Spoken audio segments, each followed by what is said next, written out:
Well, how are you tracking personally, mate? Yeah, I've just the past year, I'm just trying to take those steps towards like becoming a more complete player. Obviously, yeah, it's just a working process, but just keep trying to just do the small things right. Talk to the coaches, Burnsy, Nixie, work pretty close with them, and especially like Smithers, who plays that role, and just try to just keep improving my game every week. Just on the health issues, you've had a couple of nasty scares. I think is it 5? I can remember 3. The Melbourne one at the Gabba, and then recently. Yeah, it's been 5. 5 in. So I've had 1 in the sample and 4 in the AFL. It is reassuring having these new concussion rules in though, like the knowing the doctors are doing the most to look after your health, and I have complete trust in them. The past concussion I've put up really well from, no real adverse effects. So yeah. Is it scary at the time, mate? Yeah, it is a little bit scary at the time, but when you the next day when you start to come good, it's not too bad. It's more the parents than grandparents that are a bit worried about it. But I reassure them I'm fine. I'm in good hands, and yeah. What does the family say? They just say be careful. But it's playing footy. You can't really be careful out there. So yeah. Do you have is there any sort of long-term concerns, or are you comfortable to put your head over the pill and just attack it as usual? Yeah, pretty comfortable. Like they outline it pretty well. It's just the main risk is when you get those repeat concussions in short periods of time. So it's just like knowing when you get that concussion and then coming off and having those 10 days off, which they've done really well the past few months. So yeah, there's no real effects really, I think. Yeah. At what stage do you feel like it is going to start affecting your career? Like how many concussions do you think? I think it's just until you get something like poor Cito, who's had those chronic concussion symptoms, until if I keep feeling good, and fingers crossed get lucky and don't have too many more in my career. So yeah. Does it worry you seeing cases like Daniel Venables, for example? Yeah, it is a bit concerning, but you just got to have a look at the big picture. It's not that common that happening. Those things. So yeah, I've outlined with the doctors and stuff like that, and I'm 21. If I gave up footy now, it'd be pretty boring for the rest of my life. So yes, so just got to keep on the positives, and yeah. Have you ever considered wearing a helmet? Yeah, so that's been thrown around, but the helmet really only is for when you have like cuts and stitches in there. So that's when it really helps. The actual concussion part doesn't really help that much there because there's still your brain's knocking around in your skull. So. Yeah, it's been thrown out, but there's not much research behind actually it's stopping concussions. Right, cricket helmet. Cricket helmet, yeah, that might start that up. That'd be pretty funny, wouldn't it? In terms of your latest one, mate, talk us through.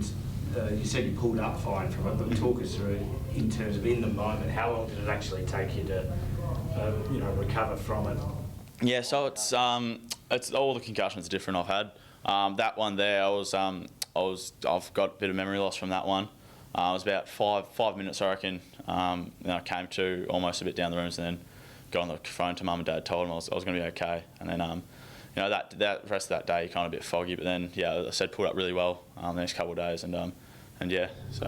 And that's become a regular thing for you to speak to your parents? Yeah, that's just to reassure them, because I'm sure they'd be worrying just watching the game, and then if they have to wait for the next hour, wondering if I'm going to be okay. But yeah, reassuring them. What does that phone call tend to be like? What are they asking you? Oh no, they're just asking you're doing all right, and they don't put really too much pressure on me really. They're just saying I'm like, yeah, no, I'm fine. There's not too much going to that, but yeah. And you said you haven't had the Cito type symptoms. What is the longest one that you have had? I think it's probably the Melbourne one in my second year. I think I spent about 4 or 5 weeks out after that one, and that was just because it was also the second concussion of that season for me. So that one I just had headaches for about 5-6 days after, and then I got sick as well when I was just about to come back in. So it kind of set me back a little bit, but yeah, probably that one. And in terms of preventative measures, you've spoken before about neck exercises and bracing yourself when you're tackling. What else have you been doing as part of that? So just those up in the gym, you get those neck exercises, trying to strengthen the neck up. But that's all you really can do. There's you practice tackling and stuff like that.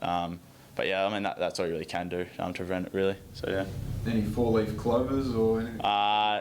Yeah, I know. It would be nice to get lucky and hopefully get a season next season when I don't get one. But yeah, it's part of the game, I guess. You showed like you're adjusting to the level now. I think you played 35 games. You look like you've got some speed. You use the ball well. Have you adjusted to the pace and being in Adelaide's backline? Yeah, it's pretty good being in the back line. We've got blokes like I lean pretty heavily on Smithers for how his knowledge. Brownie, when he's down there, he's a very good one-on-one player. So it's just mainly leaning on those blokes to kind of learn the craft and stuff, and just like trying to improve every week, trying to take that little step every week. So yeah. And what have you learnt?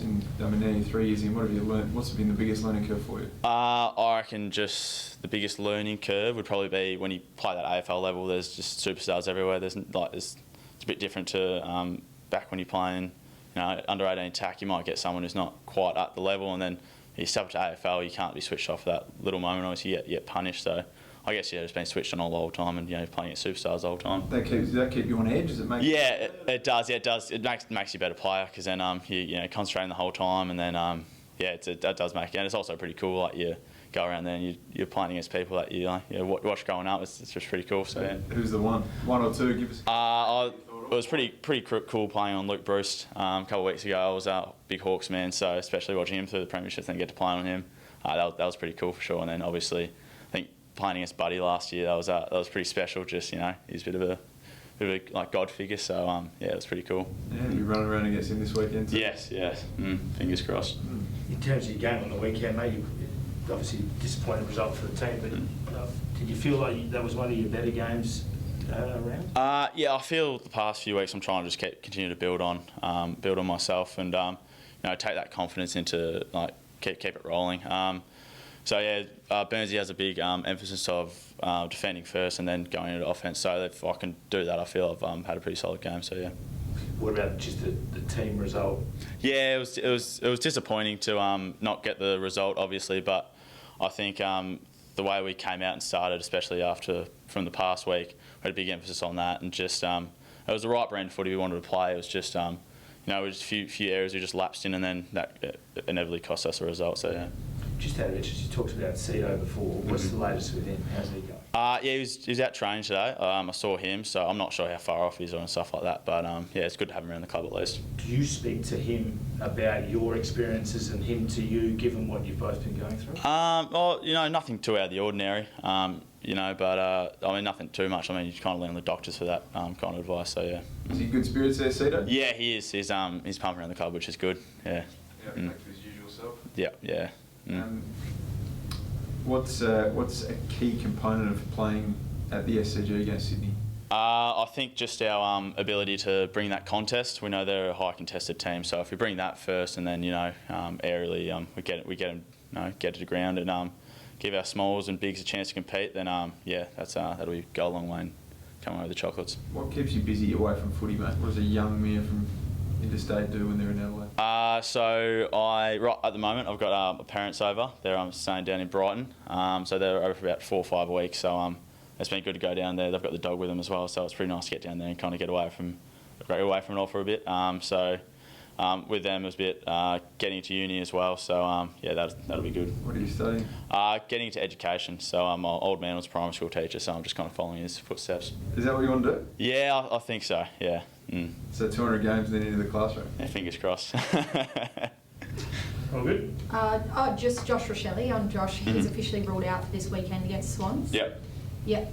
Or just, I think they'll probably take a more conservative approach with him, especially being his first year. But I'm sure he'll be back next week maybe. I'm not too sure. It'll be up to the physios and doctors. Yeah, and can you just take us what's going through with Jordan Dawson as well? I said it wasn't at the club yesterday. Might have something bug I heard, but yeah, I think he should be back this week. You'd think so, but yeah. Just out of interest, mate, what's your take on why the teams seems to be able to take it up to a lot of the top sides on the ladder? Obviously, it seems like you really like that challenge, and perhaps some of your not so good performances have been against some of the sides that are a bit lower down. I'm not too sure about how that works, but I mean, I think every team in the competition is pretty solid. So I think it's just about bringing that mindset every single week and just try and compete to win every single week. So yeah.